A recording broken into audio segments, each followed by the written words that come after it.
Bueno, con este mensaje vamos a concluir ya la serie sobre qué creemos.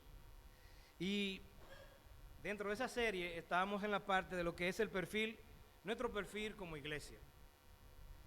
¿Qué nos identifica como iglesia? Y decíamos que somos una iglesia local, autónoma e independiente, porque creemos que cada iglesia es independiente. Cada iglesia tiene su gobierno pastoral local independiente y aunque tiene comunión con otras iglesias, realmente ninguna iglesia debe incidir en las decisiones de otra. Somos una iglesia reformada en nuestra teología en el sentido de que creemos en un Dios soberano, un Dios que decide todo, absolutamente todo, en su iglesia, en el mundo, en la salvación del hombre, un Dios que salva al hombre soberanamente, porque la salvación es de Jehová. Somos una iglesia que creemos en que Dios ha repartido dones y que esos dones deben de ser utilizados. Los dones en la palabra de Dios es la palabra griega carisma, donde viene la palabra carismático. Y en ese sentido somos una iglesia carismática en nuestra experiencia porque creemos que Dios sigue operando de manera soberana a través de los dones espirituales que Él soberanamente reparte en la iglesia. No importa los dones que sean ordinarios o extraordinarios. Dios obra, seguirá obrando según Él quiere y como Él quiera. Somos una iglesia que creemos en la pluralidad de pastores o ancianos. Y el que ve mi sonrisa ahora, quizás se imagina por qué, porque ya anunciamos en el grupo de WhatsApp de la iglesia la gran noticia, la alentadora noticia, la feliz noticia de que nuestra iglesia ya tiene un consejo pastoral con más de un pastor oficial, que es nuestro amado pastor Pedro Pablo Sánchez, que aceptó nuestra propuesta por la cual habíamos estado orando, de manera que ya no es el pastor Daniel Reinaldo, el pastor de esta iglesia, sino el pastor Pablo Sánchez, el pastor Daniel Reinaldo, somos parte del cuerpo pastoral. Luego vamos a tener una actividad donde oficializaremos esto como iglesia y le daremos un poquito más de detalle en qué consiste esa relación y ese trabajo en conjunto y esa integración del pastor Pablo Sánchez aquí. Pero queremos hacer honor y honrar la palabra de Dios en cuanto al principio de que una iglesia debe tener más de un pastor, si es posible y en el tiempo que Dios así quiera, para cuidado y preservación de la iglesia y aún para cuidado y preservación de los pastores que la dirigen. Somos una iglesia conservadora en su interpretación y exposición de las Escrituras.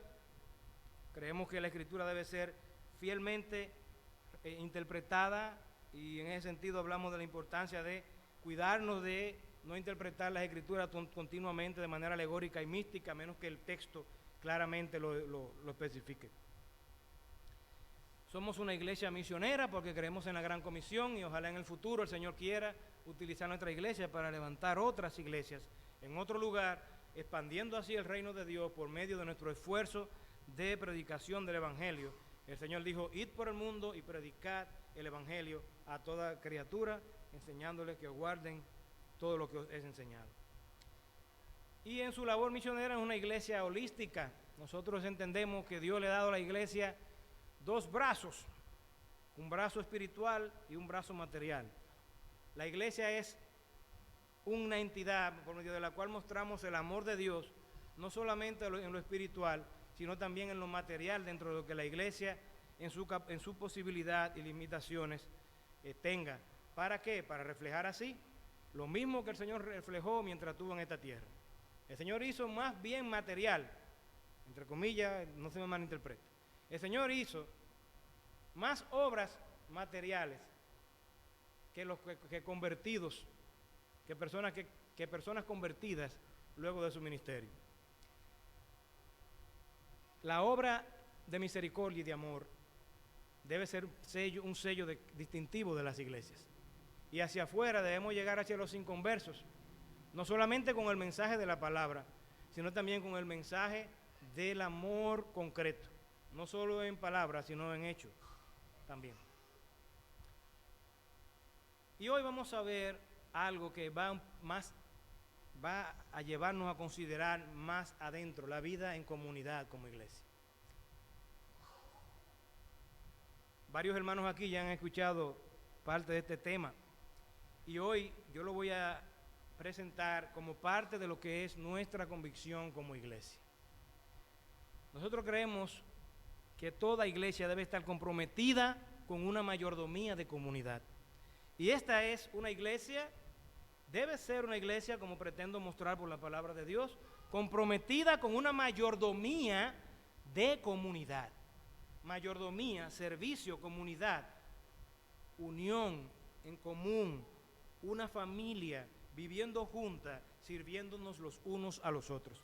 Somos una iglesia comprometida con una mayordomía de comunidad.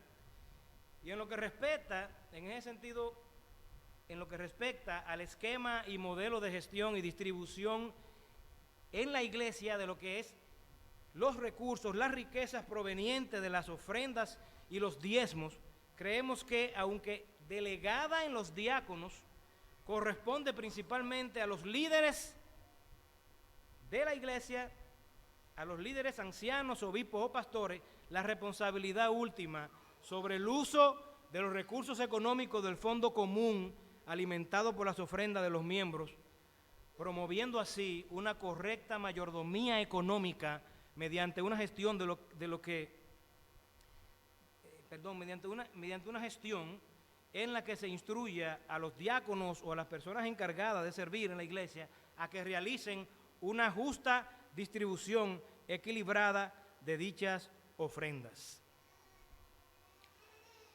Este es un tema, hermano, que no es tan fácil de tratar y no es tan fácil de escuchar desde los púlpitos tampoco, pero es un tema que está en la palabra de Dios y yo espero que el Señor nos permita complementar nuestra visión del reino de Dios en la vida en comunidad como iglesia, en la medida que yo voy desarrollando esto, porque Pablo mismo dijo que él no rehusaba predicar todo el consejo de Dios a la iglesia. Este es un tema del cual la iglesia no puede estar ajena e ignorante, porque es un tema propio de la vida misma de ella.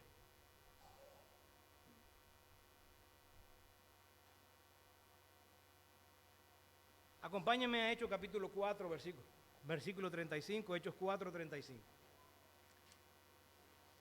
Hechos capítulo 4, versículo 35, allí vemos la dinámica de la iglesia sirviendo y viviendo en amor a niveles de ellos poder compartir sus bienes materiales incluso de una manera sorprendente. Luego estaremos predicando sobre eso aquí. Dice el versículo 35 sobre el tema de la distribución de las ofrendas que se recibían por medio de los líderes. Dice que cuando la iglesia, vamos a leer desde el versículo 34, dice, Hechos 4:34, así que no había entre ellos ningún necesitado, porque todos los que poseían heredades o casas, las vendían y traían el precio de lo vendido y lo ponían a los pies de los apóstoles y se repartía a cada uno según su necesidad. Se ponía a los pies de los apóstoles. Los apóstoles eran los responsables de administrar estos recursos. Vemos ese mismo principio en 2 Corintios capítulo 8, versículos 18 al 20. 2 Corintios capítulo 8, versículos 18 al 20. La ofrenda que envió Macedonia a Jerusalén. Y enviamos, esa ofrenda fue enviada por Pablo a través de un grupo de hermanos. Y enviamos juntamente con él al hermano cuya alabanza en el Evangelio se oye por todas las iglesias. Y no solo esto, sino que también fue designado por las iglesias como compañero de nuestra peregrinación para llevar este donativo, porque estaban llevando una ofrenda, que es administrado por nosotros para gloria del Señor mismo y para demostrar vuestra buena voluntad, evitando que nadie nos censure en cuanto a esta ofrenda abundante que administramos. Vemos aquí al liderazgo administrando los recursos, designando el destino de esos recursos, pero delegando en otros la gestión de distribución de esos recursos, como vemos a Pablo aquí enviando a estos hermanos.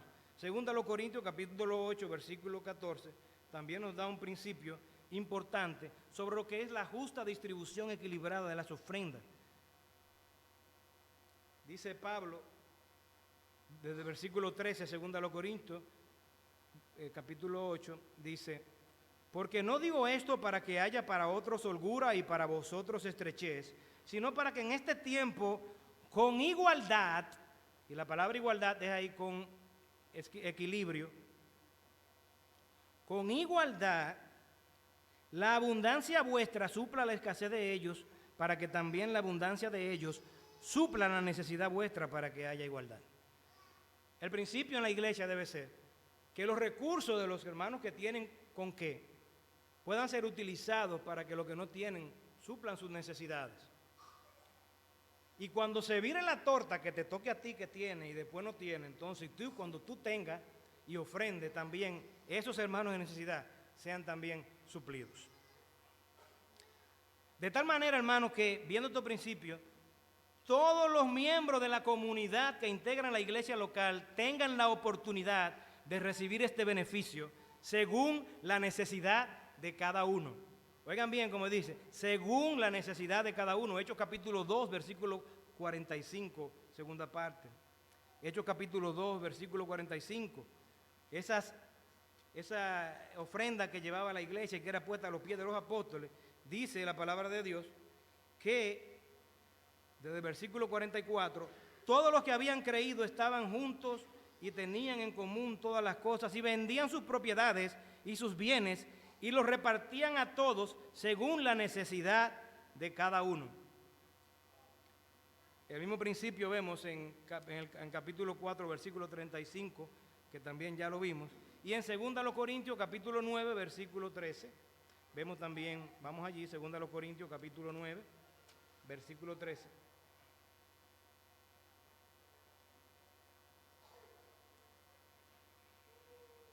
Dice, pues por la experiencia de esta administración del donativo, glorifican a Dios por la obediencia que profesáis al Evangelio y por la liberalidad de vuestra contribución para ellos y para todos. Para ellos y para todos.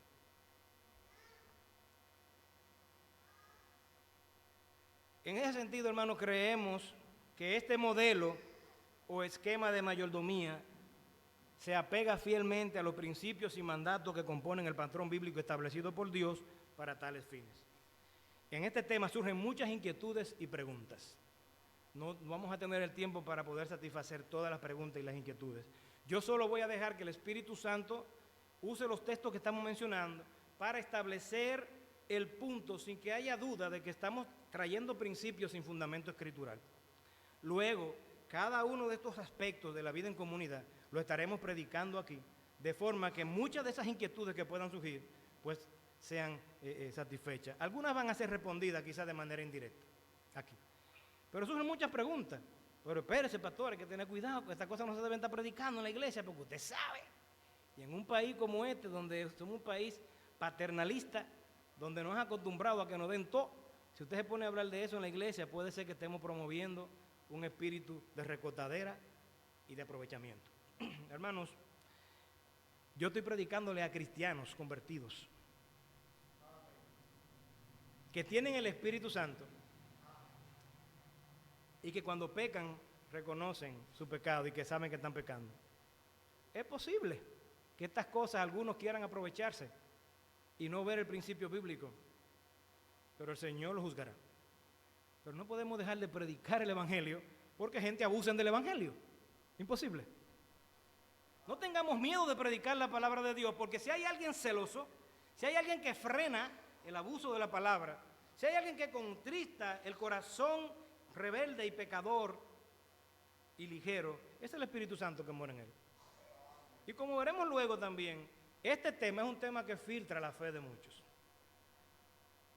Porque un verdadero creyente, como vamos a ver más adelante, si el tiempo no lo permite, realmente, cuando vive en comunidad, más que aprovecharse y abusar, glorifica y quiere ser más que un recibidor, un dador. Porque entiende que la Biblia dice que Dios ama al dador alegre y que más bienaventurado dar que recibir. Así que no tengamos miedo y muchas de esas inquietudes se irán resolviendo a medida que vamos predicando el tema y en la medida que lo desarrollemos en otros. Aplicando este modelo bíblico, entonces, hermanos, de mayordomía eclesiástica en nuestra iglesia, nosotros trataremos y tratamos de ser justos y procurar que miembros diligentes de la iglesia, junto a toda su familia y con necesidades de abrigo y sustento, sin importar su condición o su estatus social, en momentos particulares de crisis material o física que involucren recursos económicos, ya sea en dinero o en especie, reciban la asistencia debida, tratando de cumplir así nosotros como iglesia y reflejando así los líderes de la iglesia y toda la iglesia el deseo y la mente de Dios de que no haya ningún necesitado en medio de su pueblo. ¿Usted sabía eso? ¿Usted sabía que Dios no quiere que haya necesitados en medio de su iglesia? Eso está en la palabra de Dios. Y claro, en la palabra de Dios, muy claro. Vamos a Hechos capítulo 4, versículo 34. Ya lo vimos, pero vamos a verlo de nuevo. Hechos capítulo 4, versículo 34.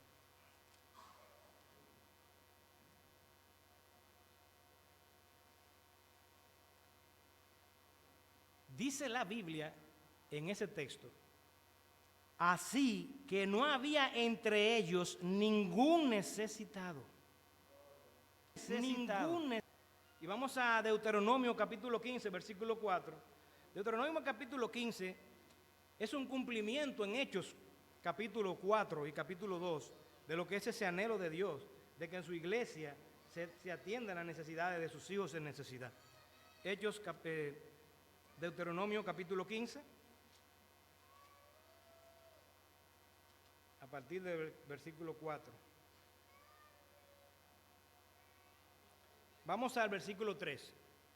Dice, del extranjero demandarás el reintegro, por lo que tu hermano tuviere tuyo, lo perdonará tu mano. Para que así no haya en medio de ti mendigo, porque Jehová te bendecirá con abundancia en la tierra que Jehová tu Dios te da. Y Génesis capítulo 45, versículo 11, esa hermosa historia de José luego de ser vendido por sus hermanos, recibir a misericordia a sus hermanos que lo vendieron. Génesis capítulo 45, versículo 11, nos da el siguiente principio. Y allí te alimentaré, pues aún quedan 5 años de hambre, para que no perezcas de pobreza tú y tu casa y todo lo que tienes. Hermanos, haciendo eso, entendemos que como iglesia contribuimos más efectivamente al éxito de la expansión de su reino de Dios, de su reino, en lo que respecta a alcanzar lo perdido con el testimonio de amor de parte de la iglesia como institución hacia todos sus miembros sin excepción. Juan capítulo 13, versículo 35 es un texto muy explícito con respecto al poder evangelístico que la iglesia tiene cuando pone en práctica, el poder evangelístico que Dios le concede a la iglesia cuando pone en práctica estos principios de manera fiel a su palabra. Juan capítulo 13, versículo 35, un texto maravilloso que deberíamos siempre recordar, hermano, para que nada nos estorbe del privilegio de servir y ministrar a nuestros hermanos en cualquier contexto, de manera especial cuando están en necesidades económicas.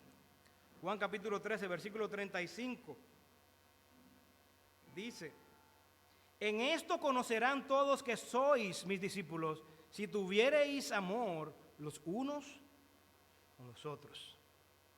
Y usted quiere ver si realmente Dios empodera a la iglesia evangelísticamente cuando la iglesia decide, sin temor a la idiosincrasia, a la cultura y a la presión y a los prejuicios, vivir una vida en que no solamente nos preocupemos por, vamos a orar por el hermano fulano de tal que necesita una medicina, sino que va y busca los cuartos para comprar la medicina, si tiene, o si está en necesidad material de comida, de abrigo, de sustento. Cuando la iglesia va más allá de orar y se preocupa por llevar a la práctica esto, como hizo la iglesia primitiva, fíjense cuál fue el resultado de decidir responder a la voz del Espíritu para que vivieran en comunidad. Hechos capítulo 2, versículo 47. Vamos del versículo 46. Dice que la iglesia, esa fue la primera iglesia, la iglesia primitiva, la primera iglesia que se fundó. Y perseverando unánimes cada día en el templo y partiendo el pan en las casas, comían juntos con alegría y sencillez de corazón, alabando a Dios y teniendo favor de todo el pueblo, hermanos. Mientras vivían en esa vida de comunidad, dice la Biblia que incluso hallaban gracia y favor delante de la comunidad impía que le rodeaba. ¿No es eso lo que dice la palabra de Dios cuando nos indica que cuando los caminos del hombre son agradables delante de él, aún a los enemigos hace estar en paz con él? Eso lo dice la palabra. Y dice que mientras la iglesia vivía así, en amor los unos a los otros, tenían favor con todo el pueblo. Y oigan qué cierre tiene ese capítulo. Y el Señor añadía cada día a la iglesia lo que habían de ser salvos. Conversiones, gentes a los pies de Jesucristo, que viendo que eso que viven en esa esquina ahí, en Rabo Chivo, esa iglesia bautista, iglesia bautista de Jayaco, Roca Eterna, no es plepla ni plumeburro. Esa gente se aman de verdad. Esa gente no pueden ver a un hermano en necesidad e inmediatamente están buscando a los diáconos, están llamando al pastor y están buscando la manera de ver cómo, de una manera que honre a Dios, se les suple esa necesidad. Hermano, cuando a la iglesia de Macedonia envió la ofrenda a Jerusalén, dice la Biblia que los hermanos glorificaban a Dios y daban gracias. Eso es algo glorioso. Y nosotros queremos ver conversiones. Pues no basta con decir de boca, te amo, por eso te predico el Evangelio. No basta con decir de boca, yo amo a mi hermano, sino que debemos hacerlo en hecho y en verdad. Y hermano, mira, el Señor hará la obra.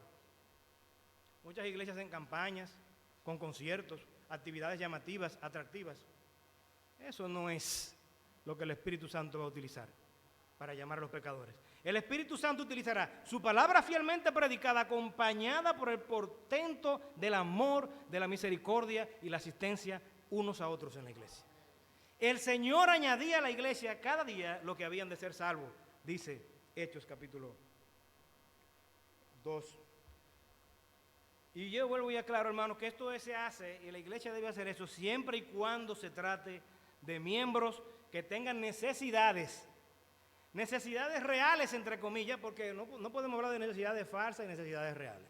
Las necesidades son necesidades. Cuando usted tiene hambre, es hambre. Cuando usted tiene un dolor de cabeza o tiene una enfermedad, es una enfermedad. Necesidades que sean comprobadas, necesidades. Y de que existan, claro, los recursos en el Fondo Económico Común de la Iglesia para suplirlas. Nadie piense que aquí estamos diciendo que aquí hay una catarata de recursos, que nada más hay que abrir el grifo para que empiecen a fluir. Hay limitaciones en la iglesia. Y es muy posible que podamos suplir necesidades como para la gloria de nuestro Dios. Yo me gozo tanto, hermano, en decir esto. Hermano, yo le doy tanta gloria a Dios, porque yo he visto con mis ojos, yo he visto el amor en esta iglesia, yo he visto cómo muchas necesidades son suplidas continuamente. Ustedes están ahí, vienen y se sientan, quizás no se dan cuenta, pero hermanos, yo puedo dar por testimonio del amor de nuestros hermanos en Cristo en esta iglesia, sobre todo de nuestros amados hermanos que gestionan los recursos de nuestra iglesia, que cuando se les habla de una necesidad, parecen cazadores de necesidad. Díganme, ustedes son los cazadores que usan los rifles. Nosotros debemos ser cazadores. ¿Qué? ¿Cómo? ¿Que no tiene para la medicina? ¡Pah! Muerto ese abejón. Amor por los necesitados. Y puedo dar testimonio también de que aquí hay gente que aún en necesidad no abusa de eso. Por eso, hermano, no tengamos temor de eso. Además, que hay gente que sabiendo que pensamos así, no se atreve a veces a buscar ayuda. Porque el verdadero cristiano tiene temor. Eso no, a veces uno le dice que eso es orgullo, pero yo creo que eso es parte de la dignidad y respeto a las cosas de Dios. Ahora, hermano, déjate ayudar cuando el Señor te puede dar la bendición a través de la iglesia. Entonces, hermanos, es importante que sepamos que esto es siempre y cuando en la iglesia existan recursos para suplir esas necesidades. Eso lo vemos en 2 Corintios capítulo 8, versículo 12. Vamos allí, 2 Corintios capítulo 8, versículo 12.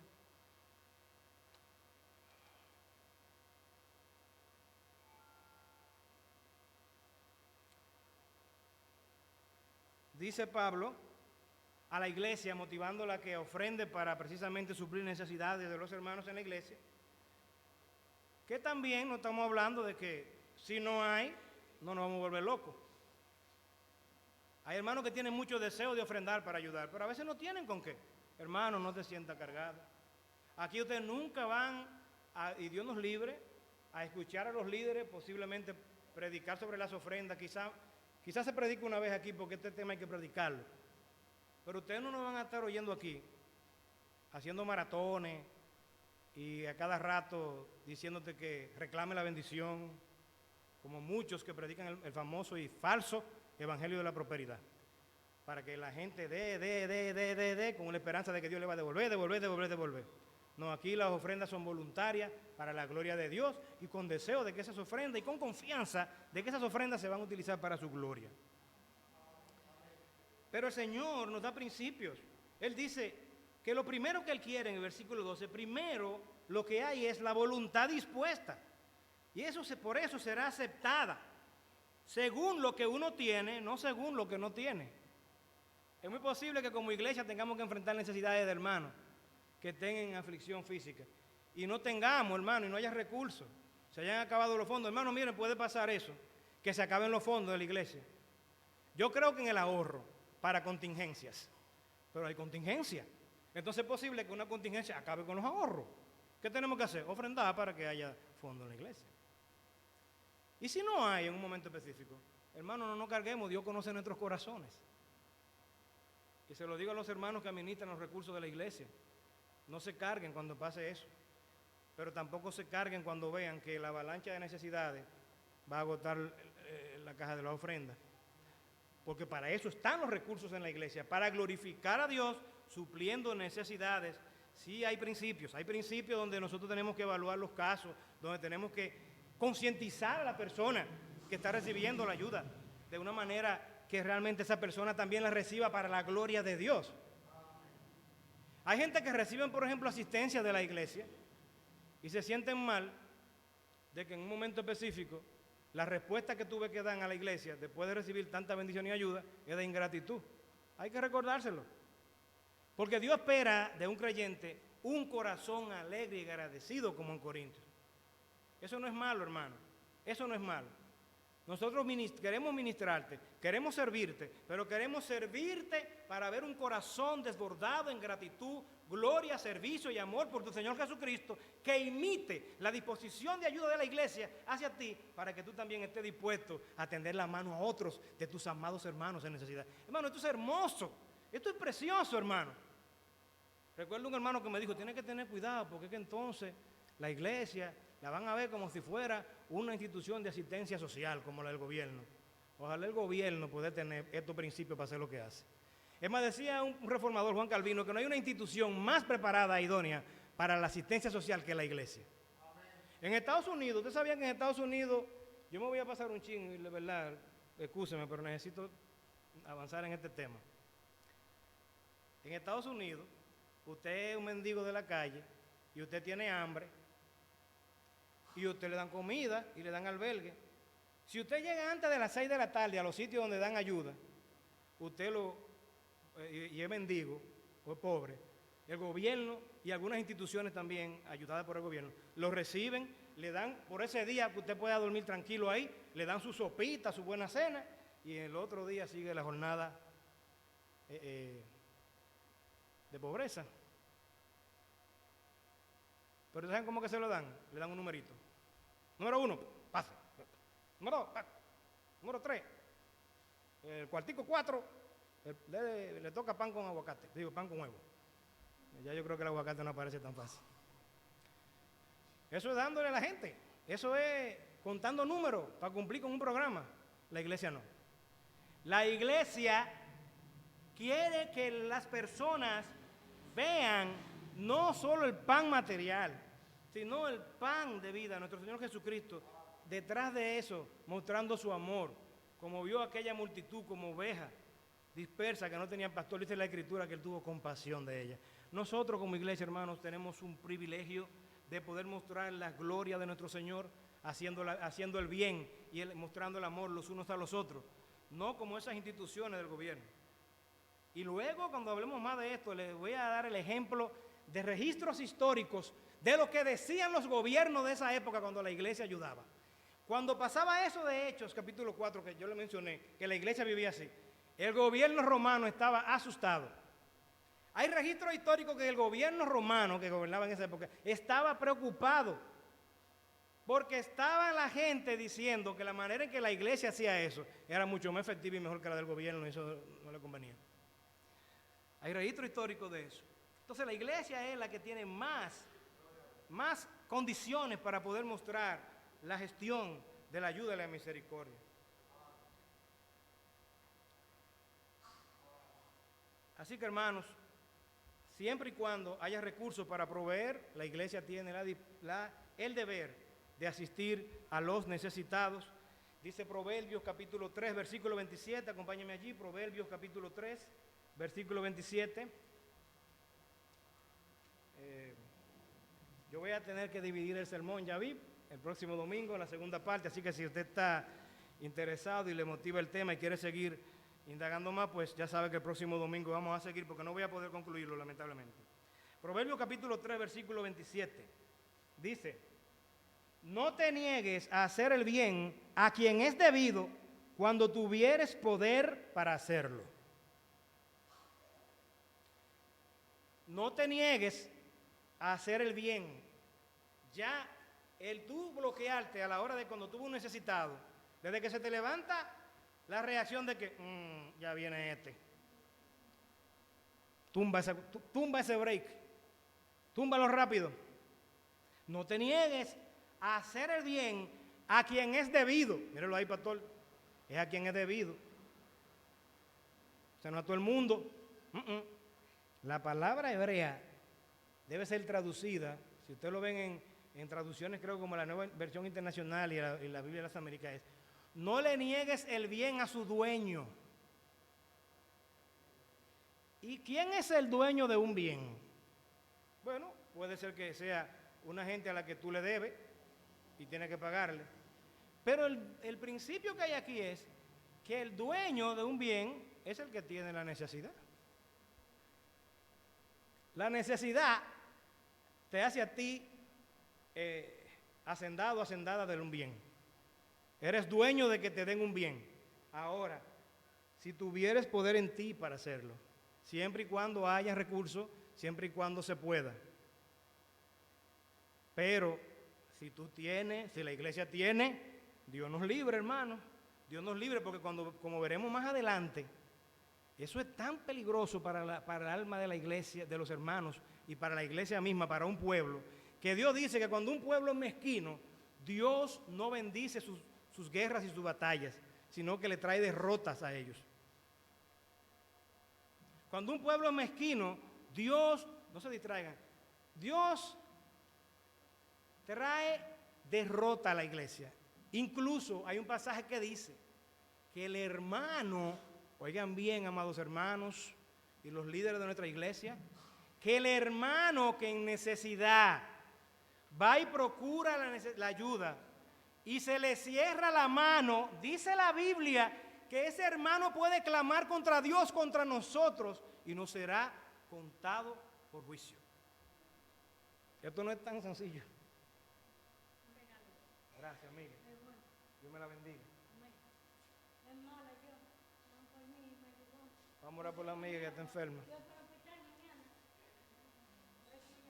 Está bien, mi amiga. Hermanos, Dios es soberano, queden tranquilos. Gocemos esto también, esto es parte de la soberanía de Dios. Mire, yo estoy hablando de la necesidad y que a todo el mundo hay que sufrir. A mí me traen unos aguacates aquí. Y no se apuren, que ya yo no puedo, como me decían a mí, pastora, que vive en comunidad, voy a tener que repartir un par de eso ahorita entre los hermanos. Pero eso vino a ser la amiga, yo sé que a Dios sea la gloria, hermano, y no nos distraigamos. Qué bueno, mira qué cosa. En vez de uno sentirse mal, pero mira, de que aquí viene, ahora interrumpí el culto. Aquí un par van a comer pan con aguacate, gracias a la amiga. Vamos a seguir. Al Señor sea la gloria. Bueno, hermano, entonces, siguiendo con nuestro principio, ya para yo cerrar esta parte del mensaje, vemos también en 1 de Juan capítulo 13 capítulo 3, versículo 17, primera de Juan 3, 17.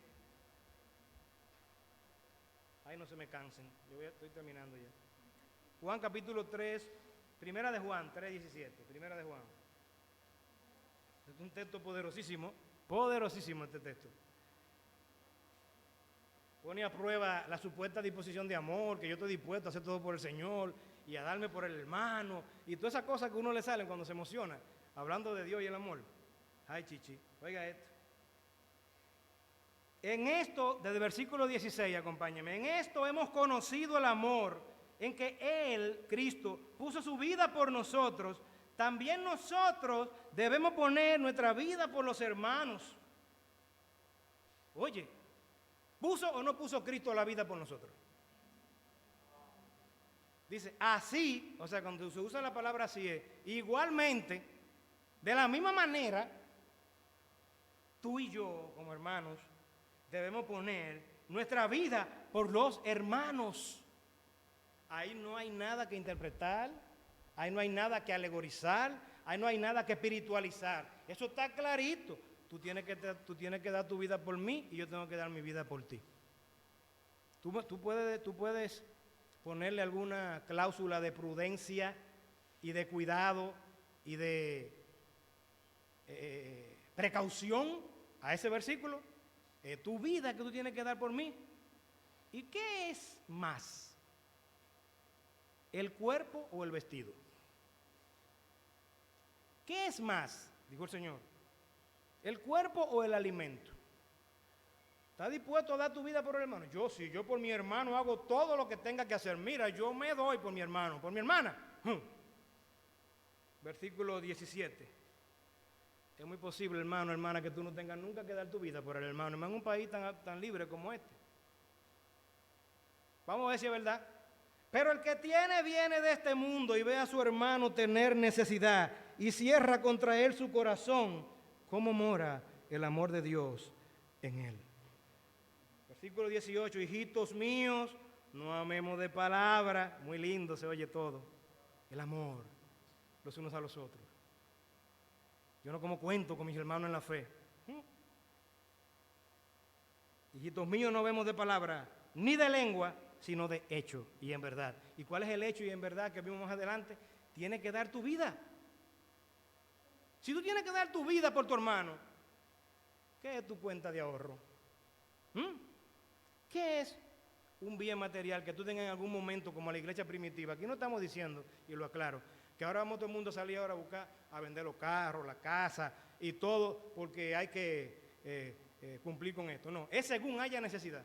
Si mañana aquí no hay un chele y hay una necesidad grande, y la única manera de suplirla es vendiendo algún bien de lo que nosotros tengamos, desde un carro hasta una tierrita, ojalá que todo el que tenga carro y tierrita, cuando pongamos la necesidad, diga, el pastor, no me quite a mí la bendición. Es más que como Moisés tenga yo que parar la iglesia.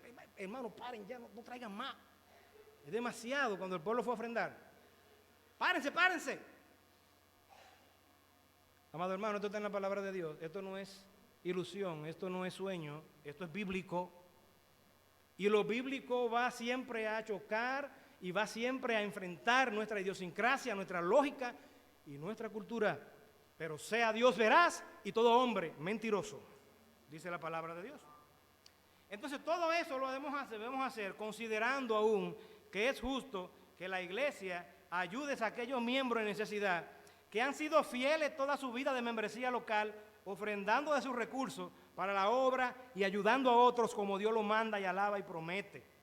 Cuando Pablo mandó la carta a los hermanos romanos, le dio una instrucción en Romanos capítulo 16, versículo 1 al 2, sobre la diaconisa Febe, y le dijo, reciban a Febe, diaconisa de Cencrea, y ayúdenle en todo lo que ella necesite, porque ella ha ayudado a muchos y aún a mí mismo.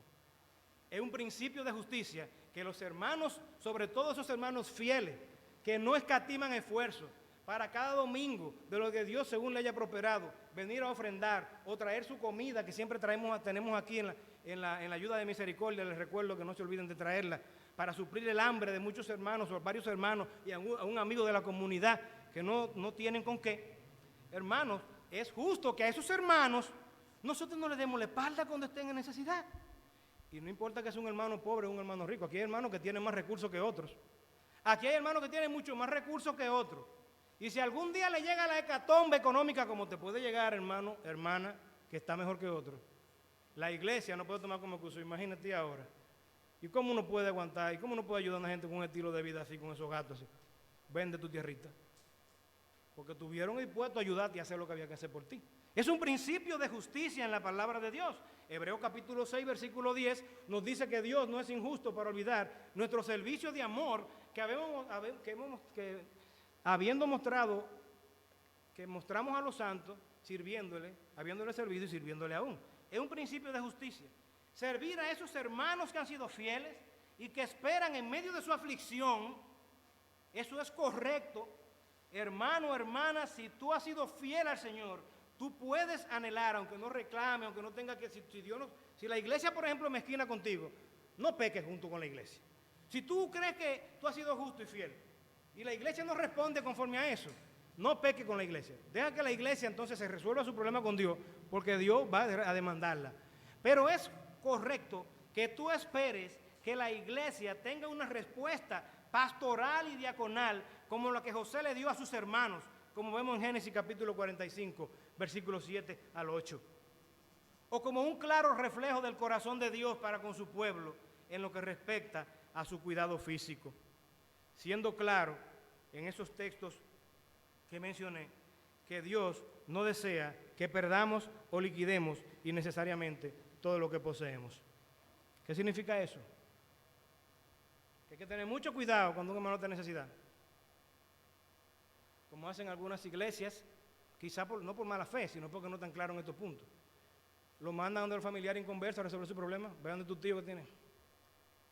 O su único machete para resolver, su motor, si motoconcha o su carpa, vende el carrito para que resuelva. Quédate a pie. La iglesia tiene la responsabilidad y el deber de ayudar a ese hermano para que no termine de calabrarse. Hay textos en la Biblia donde lo vamos a ver el próximo domingo, porque ya no tengo tiempo. Hermano, es que Dios es así y Dios no dio todo por ti. Dios no se despojó de su gloria, de su magnificencia. No estimó ser igual a Dios como cosa que aferrarse. Y el apóstol Pablo lo dice así en 2 Corintios. Se me fue el texto.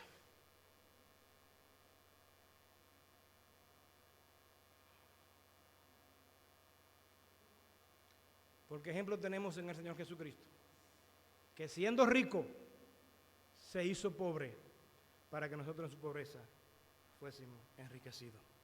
Y eso no es un texto espiritualizado.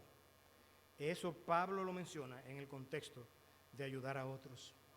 Si Dios hizo todo eso por ti, ¿cuánto no deberías tú estar dispuesto a hacer por tus hermanos en Cristo?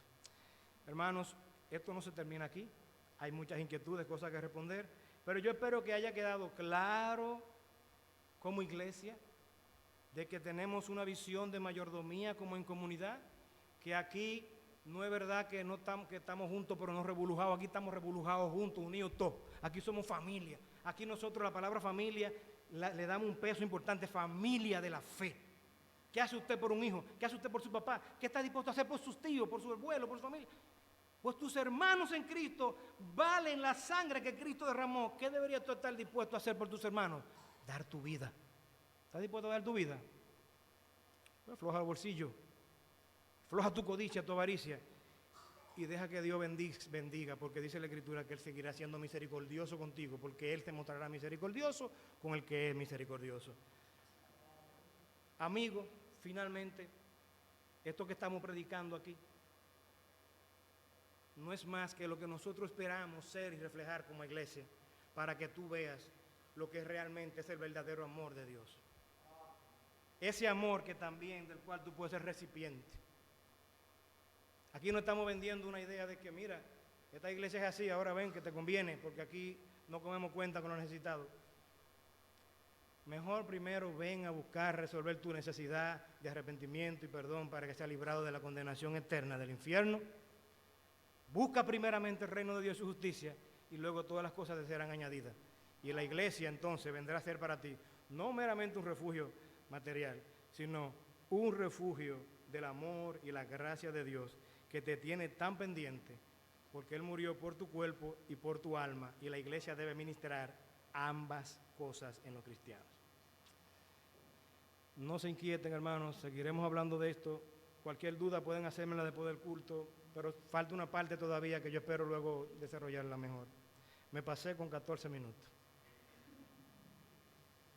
La hermana me dijo que deberíamos necesitar estar contentos y hasta 3 horas que duremos aquí, pero me pasé con 14 minutos.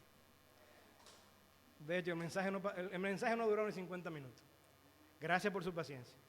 Espero que el Señor le haya edificado. Reflexionemos sobre esto, hermano, y revisemos nuestro corazón y nuestra disposición para ser como iglesia ese reflejo de amor que el mundo necesita ver allá afuera.